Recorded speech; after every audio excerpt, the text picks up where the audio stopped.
Assalamu alaikum, welcome to Times Up Ummah. Today's first news update is coming from United States, where the United States President Joe Biden has expressed its thanks to the Egyptian President al-Sisi for its successful diplomacy and cooperation with the United States and bring both rivals to ceasefire after 11 days of huge Israeli bombardment on Gaza and rocket attacks from Gaza. White House said in a statement on Monday that Biden discussed efforts to rebuild following the deadly assault on the besieged Palestinian territory in a phone call with his Egyptian counterpart, Abdul Fattah al-Sisi. The statement said the two leaders consulted on the urgent need to deliver humanitarian assistance to those in need in Gaza to support rebuilding efforts in a manner that benefits the people there and not Hamas. The phone call came as United States announced the visit of United States Secretary of State to Israel and Palestinian Authority, and sources said he will also visit Egypt and Jordan to discuss possible peace in the region. And you should also keep in mind that the Biden administration has faced widespread pressure, including from within his own Democratic Party, to push Israel to agree to an immediate ceasefire in Gaza. But the United States President and his top officials has insisted that behind-the-scenes diplomacy was a better approach. Because firstly, Biden administration was fully supporting the Israeli aggression and was also intended to sell out some over $700 million worth of weapons, which was to destroy the remaining human rights and peace in the region. Dear viewers, Egypt helped reach the truce between Israel and Hamas that came into force on Friday, and the country sent delegation to Tel Aviv and the occupied Palestinian territories to help watch over the deal's implementation. And it also announced $500 million to help rebuild the Gaza, which is threatened by Israeli bombardment. According to the latest reports, nearly 250 Palestinians, including dozens of children, were killed in Israel's 11-day bombardment of Gaza, which also injured about 2,000 others and damaged and destroyed many buildings and much critical infrastructure. And at least 12 people in Israel, including 2 children, were also killed by rockets fired from the strip by Palestinian armed groups. But for now, the Israeli assaults has still continued despite the ceasefire, as pressure on Netanyahu still continued from the Israeli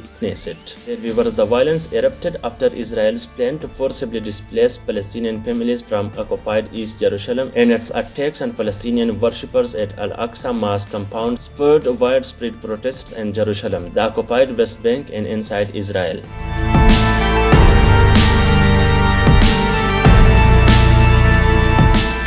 Today's second news update is coming from United States and Pakistan, where the United States Pentagon has said Pakistan will continue to support United States military to use its airspace and ground access to counter terrorism in Afghanistan. However, the United States Pentagon statement have triggered some rumors, and especially Indian media has highlighted the news, but they even don't try to see what the United States really wants. Dear viewers, the Assistant Secretary of Defense for Indo-Pacific, David Halvey, has said that the United States would continue its conversation with Pakistan because Pakistan had a big role in the United States-Taliban agreement and paving the way for United States to pull its forces back. Dear viewers, Mr. Halvey has said Pakistan has played an important role in Afghanistan and they supported the Afghan peace process. Pakistan also have allowed United States to have overflight and access to be able to support our military presence in Afghanistan. He added, we will continue our conversation with Pakistan because their support and contribution to the future of Afghanistan, to future peace in Afghanistan, is going to be critical. Dear viewers, Pakistan and the United States had signed an agreement for which Pakistan will support United States forces to access its airspace and ground to enable the United States to support its troops in Afghanistan.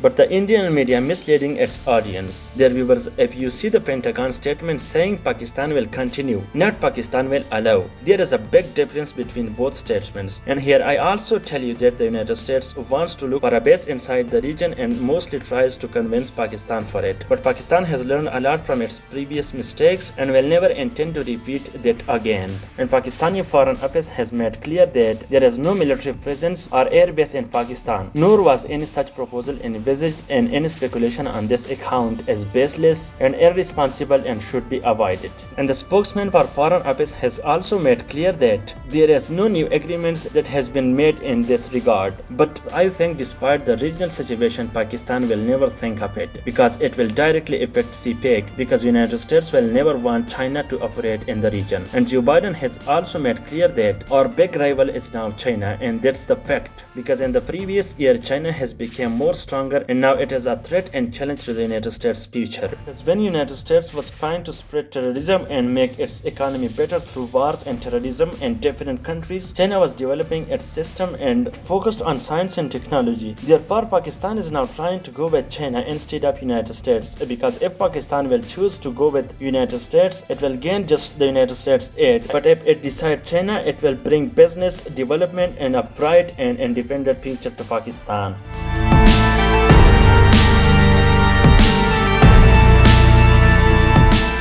Today's third news update is coming from Afghanistan, where a Global Times report says Taliban have took control of 3 districts just over the past weeks, which is really embarrassing because Afghan security forces has always said we can push back Taliban from our land, but the facts are some different. And according to the latest news, the Taliban militants overrun Jalrez district in eastern Wardak province and Daulat Shah district in Laghman province. And the Taliban have also took full control of Borka district in northern Balghan province early in May in the wake of fierce fighting. And the Afghan forces have stated that they have made tactical retreat from the side area, but they are lying because as we are watching the whole situation, the Afghan security forces can't face Taliban militants. Dear viewers, the spokesman for the Defense Ministry, Ruhullah Ahmadzai, in talks with local media on Monday blamed the Taliban insurgents for using civilians as human shields and planting mines in the areas to slow down the security forces' advance. But Taliban has always said we will never ever injure civilians because it is against the Islamic laws, and they have said the Afghan security forces always airstrikes the civilian homes and kills them, which have made their life really difficult and they are compelled to flee. Dear viewers, you should also keep in mind that the Taliban militants have intensified activities in eastern Laghman and northern Baghlan provinces over the past week. They are attempting to tighten nose around important highways linking Kabul to the northern and eastern provinces. And as the situation got worsened, the Afghan security forces thought